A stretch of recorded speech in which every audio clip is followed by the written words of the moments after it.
ভারতের ভূমিকা যদি আমরা অ্যানালাইসিস করি, ভারতের ভূমিকা হচ্ছে অপরিসীম।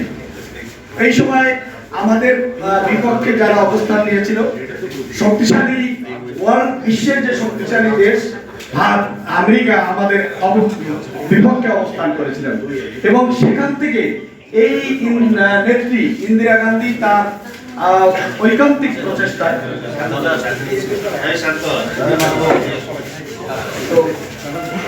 যেখানে আমাদেরকে উনি স্বীকৃতি দিয়েছেন এবং এই 1 কোটির উপরে তালিকাভুক্ত 1 কোটির উপরে শরণার্থীদেরকে খাওয়া দাওয়ার ব্যবস্থা করেছে, মুক্তিযোদ্ধাদের ট্রেনিং এর ব্যবস্থা করেছে এবং আমার আগের বক্তারা বলেছেন এটা বিশ্বে কোথাও নেই যে যুদ্ধে সহযোগিতা করার পরে তাদের সৈন্য ফেরত নিয়ে গেছে।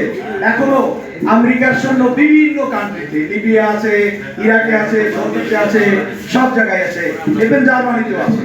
তো সেখানে ভারতের সৈন্য খুব অল্প সময়, খুবই অল্প সময়, বঙ্গবন্ধু যখন ভারতে দিল্লিতে লন্ডন থেকে দিল্লি হয়ে ঢাকা আসছেন তখন ওইখানে উনি বলেছিলেন যে আপনাদের সৈন্য কবে নিয়ে যাবেন, এবং সেই সৈন্য খুব অল্প সময় নিয়ে গেছে।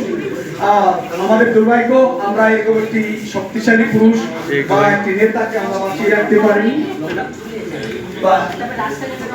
হ্যাঁ, আমি বক্তব্য সংক্ষিপ্ত করব, যেটা হচ্ছে যে আমরা পার্শ্ববর্তী দেশ, আমরা নিজেরাও বুঝি যে দেশটি হচ্ছে পার্শ্ববর্তী দেশ, যদি আমাদের সম্পর্ক ভালো থাকে আমার উন্নয়ন বেঁচে থাকার জন্য আমাদের জন্য যে বিষয়টি বিশ্ব এখন একটি দেশে পরিণত হচ্ছে, সেখানে আমাদের এই জায়গাটিকেও আমাদের সেভাবে তৈরি করতে কারো আপত্তি থাকলেও আমাদের সেই আপত্তি নেই।